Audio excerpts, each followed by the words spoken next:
It doesn't make sense to keep renting. You would want to have a place for yourself. I could probably save for something in a small country town. There is a chance, but you're very limited based on where you want to live and the sacrifices you have to make.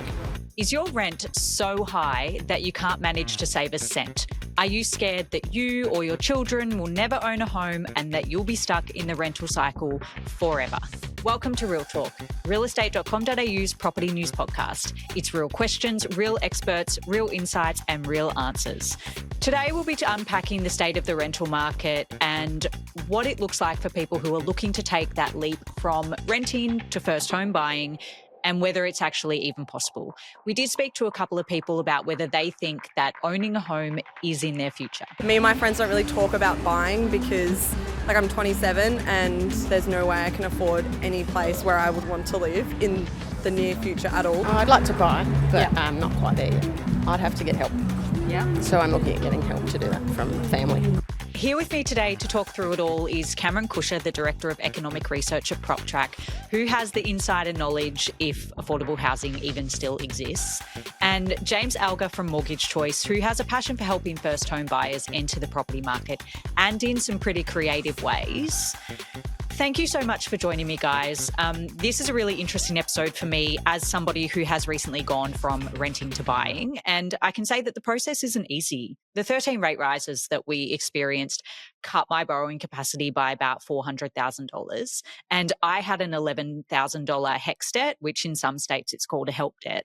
Now, previously the banks didn't really care about that. But when I was going for my home loan, that $11,000 cost me $80,000. So after I paid all of that off and I reassessed my numbers and I adjusted my expectations, it was a really long 12 months of going to auctions and being outbid, private sales that someone would have come over the top of me, also just not finding a property that I liked. So it's draining. It's really draining and it's really hard. James, how many first home buyers or home buyers in general, rather, are you seeing in this same situation? It's a significant portion. I'd say probably at least 2/3 are really struggling with that. Cost of rent rising, cost of living rising, all of the same problems you described about HEX and, paying off that. It's really weighing heavy on their chance to save regularly and build that deposit. So it's the majority, without a doubt.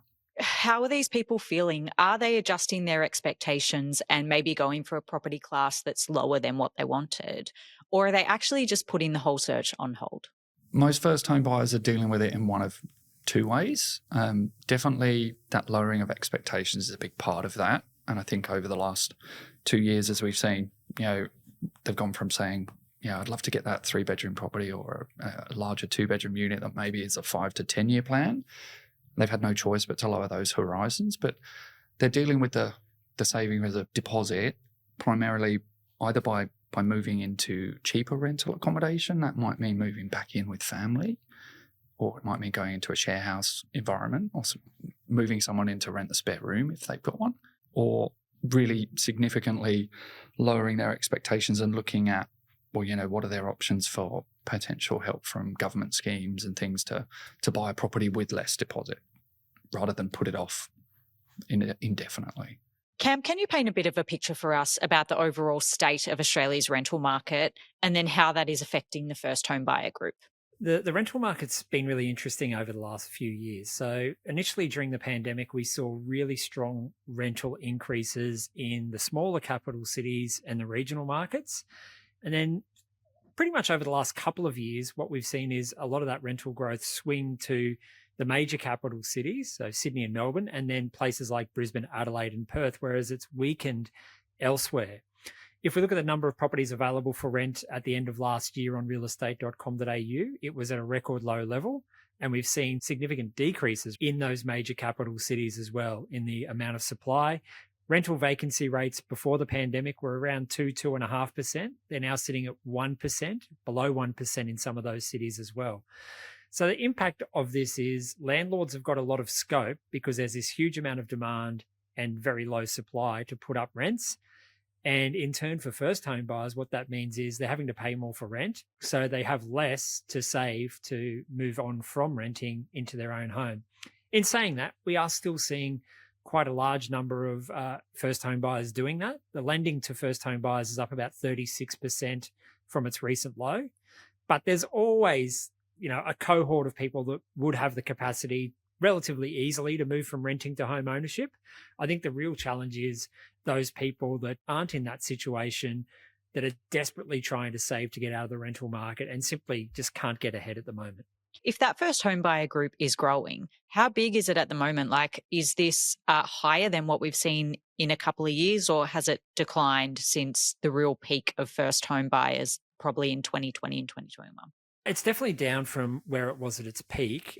The share of first home buyers at the moment is 19% of all the value of new lending on a monthly basis. The long-term average share is 16.5%. So it's above its long-term average share. It's certainly nowhere near the heights we were seeing back in the early, 2020, 2021, when there was a huge volume of first home buyers in the system. That's almost 1 in 5. That's pretty good.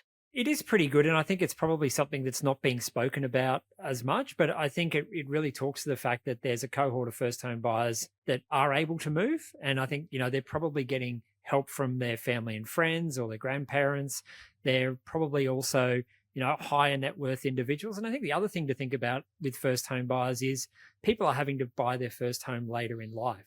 A reduction of 30 to 40% for the first home buyer group when they're already trying to buy a lower priced asset class, that's massive, because they're already trying to get in at the lower end of the market. So if they're then slashed by 40%, it's like they're almost having to go in the negatives of the market, which doesn't even exist. But James, do you think the transition from renting to buying is actually harder than what it's ever been? It's definitely harder than it has been in recent years. I don't think any of us have lived in an environment where we said it's easy to buy your first home. I think retrospectively, the best time to buy was always a long time ago. And, no matter when you look at that, but it's definitely harder. The rental increases is definitely weighing heavy on the deposit. Lending in general is in some cases a little bit easier in terms of the red tape. There's been quite a lot of red tape taken away by the lenders in recent years that unfortunately hasn't followed through into significantly more borrowing power because of what's gone on with interest rates. But it's definitely hard. There's a positive in that I think right now,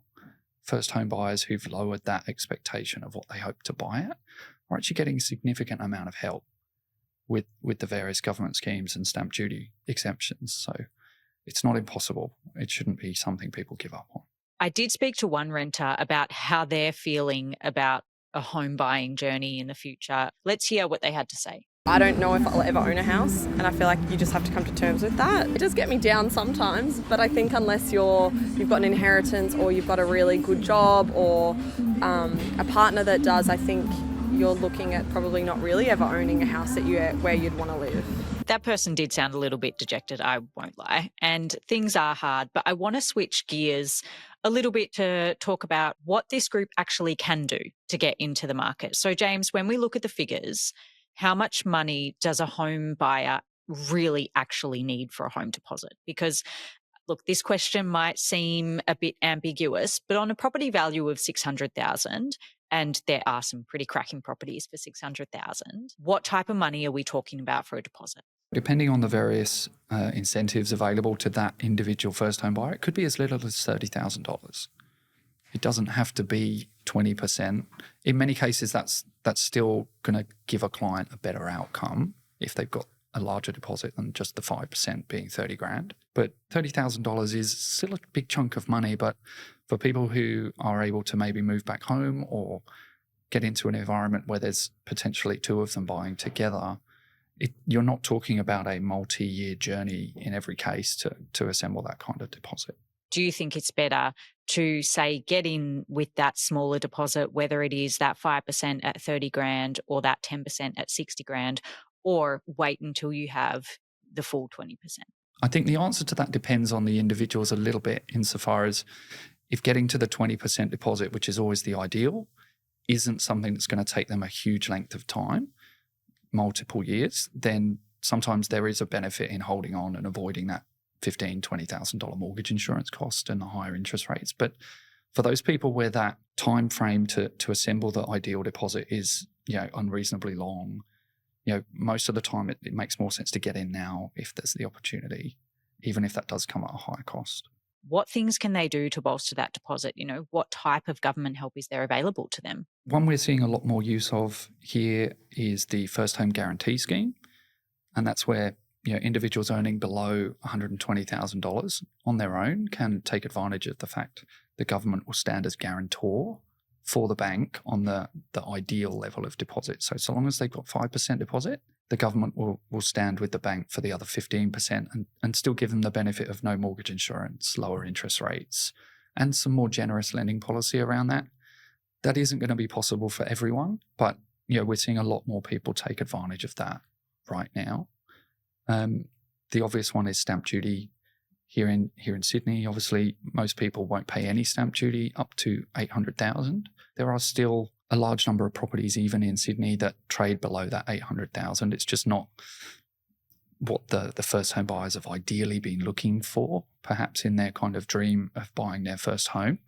And I think there's that reality adjustment that people are coming to terms with now and saying, well, let's take advantage. Cam, how many properties are there around the country with this sort of a price tag? Does vary greatly city to city, but nationally, you're probably looking at about 25 to 30% of all properties in the country. But if you go to Sydney, it's probably more like 10 to 15%. Same in Melbourne as well.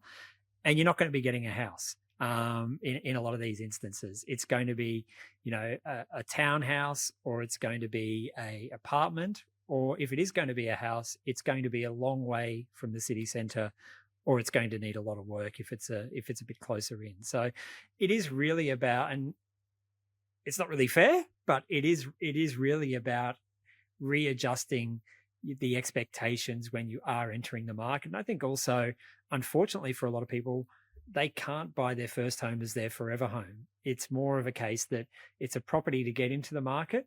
Hopefully over time, build some equity. Hopefully over time, your wages go up and you build your household wealth. And then maybe you'll be able to upgrade into something that realistically you can live in for the next 10 to 15 years. But the way the market is at the moment in Australia, most people are not going to be buying their first home as a property that they're going to live in for the next 10, 15, 20 years. Sometimes these properties are a little bit of a stretch from where first home buyers want to live, but it actually does lead me to something that I want to talk about, which is rent vesting, which of course is buying where you can afford and then renting where you're going to live. But renting where you want to live is getting a lot more competitive and a lot more expensive. James, I really want your opinion on this because it was a really popular thing to do a while ago to get into the market by buying a cheaper home that in time would allow you to release that equity to then buy the home that you want.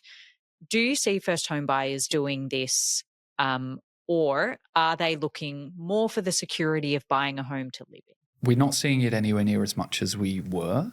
And I think that's primarily for two reasons. One is, as you've indicated, is that sense of security and home. People are no longer saying, well, look, this rental property is hopefully somewhere I'll be able to stay for 4 or 5 years.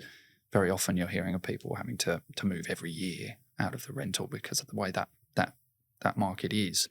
But I think that the other major factor here is buying an investment property when interest rates were low. The cost of actual ownership and holding that asset long enough to see the capital growth was something that most people, were in a position where the rental income covered a vast majority of those costs. Now, with interest rates where they are, that's even harder than it's ever been. And it's very rare, even in some of the highest rental yield areas for investment, it's very rare to see that rental income come close to covering the cost, let alone all of them. So you've got first home buyers now dealing with, my rent's gone up and it's expensive for me to hold this investment property. And then you add another layer and say, well, look, it's 5 years from now, even if I've got equity, if interest rates are still where they are today, that loan on my investment property is making it almost impossible for me to borrow anything towards a home. So there's none of this opportunity to leverage that equity. You've got to trade that property out. I know you've had other podcasts where you talked about the cost of selling and stamp duty. There's all of that cost that's gone. And you've just got to be really lucky to have an investment property that's matured strongly enough to make that next step really viable. So I think, most of those rent investors are now thinking much more seriously about that. Cam, what trends are we seeing in the first home buyer market to get into the market creatively if maybe rent vesting isn't perhaps the way to go anymore? The general trends are people are having to go for smaller properties, or they're having to choose options further away from the city. I think one of the more interesting trends more recently is because the cost of building materials has gone up so much over the last couple of years, a lot of the incentives for first home buyers used to be about buying brand new properties. You don't actually meet what a brand new house, for example, in Sydney costs. You don't actually meet the thresholds to access all of these government support payments, because a brand new house in Sydney is probably typically going to cost you 1.1 to 1.2 million dollars. These incentives, the stamp duty reductions or your access to, the shared equity scheme from the federal government, is only sort of up to about 800 for stamp duty and up to about 950. So realistically, a lot of the first home buyer trends now, and this is being replicated elsewhere, not just in Sydney, is that people are looking for established homes rather than existing homes. And they're choosing units rather than houses because that's the only thing at the moment, unfortunately, that really fits their budget. James, I've got friends in their 30s with their kids who are moving back in with parents. So it could be actually a family of 4 or 5 who are moving back in with mum and dad in order to save the money for their forever home. Are you seeing this trend more with your clients? Absolutely. If they're lucky enough to be in that situation, that's making a huge difference, them saving their deposit. I think the lending from Bank of Mum and Dad in recent years is significantly up. It's really interesting. We're seeing so many people.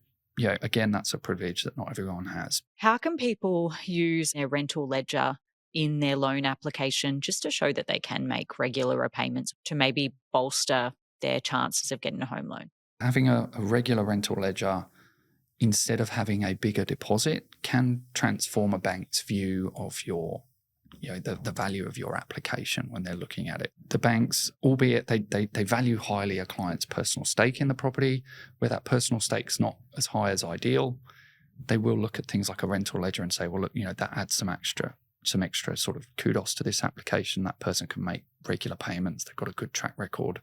We're prepared to push the envelope in those environments. It is still not a large group of the lending institutions out there right now that can definitely help get people a foot in the door. Looking more at renting and that history would be a huge help to first home buyers, and it's definitely something they should consider. I mean, I don't know if it's an APRA directive that they don't do that, or if it's an individual bank. A lot of these people are paying just as much as they would be in a mortgage on rent at the moment.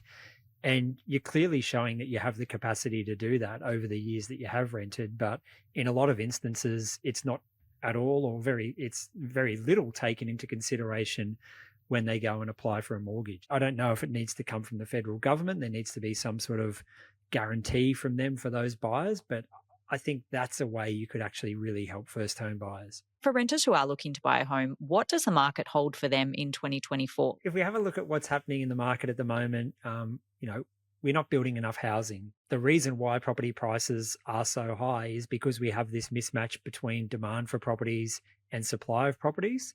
And nothing is really changing in that situation. The government's hoping we build 1.2 million homes over the next 5 years. I have my doubts that that's going to be achievable, but the supply coming online at the moment is relatively low, at least in terms of approvals and commencements. The rental market itself is probably going to be quite challenging again next year. Interestingly, the annual rate of rental growth in 2023 was marginally lower than it was in 2022. So not many people are talking about that, but both years have seen double-digit rental growth. 22 was about 15.5%. Last year was about 11%. Is that in price? Yes. So add those two together and you're looking at a 25 to 30% price increase in 2 years. In 2 years. Wow, yes. holy moly. It is, it's massive. So look, I think in terms of rental affordability, we are getting to that point where people just can't pay some of these rents that landlords are seeking. But what the reaction to that is going to be is if you've got the ability to do, and again, not everyone does, move in with family or friends. But I think increasingly we're going to see more and more people moving into share houses. I think strongly that we are going to see government, state and federal, trying to do more to help first home buyers into the market. There's certainly a lot of people that are renting that are a long way from being able to move into home ownership. And it's about trying to help those people that are finding it very hard to enter into home ownership. It's not about helping those people that could probably do it and then they get an extra sugar hit by some sort of government incentive. Yeah, well, I certainly hope it does become easier for those people in the coming year, but it's actually all we have time for today. I've really enjoyed listening to the state of play for renters at the moment because there's a couple of stats in there today that I was completely unaware of. So hopefully things turn around and those people can get ahead of the curve and crack into the market. But thanks so much, guys, for coming on. Thanks for having us. Thanks, Alice. Thanks for joining me. This has been Real Talk. For your weekly fix, please follow wherever you listen to your podcasts and tune in next time for more real questions, news and insights on the topics that matter most from realestate.com.au, Australia's #1 address in property. All information provided is general advice and opinion based on current market conditions. These opinions should not be treated as investment advice. Always obtain advice based on your individual circumstances. Real Talk acknowledges the traditional custodians of country throughout Australia and their connections to land, sea, air and community. We pay our respects to elders past and present.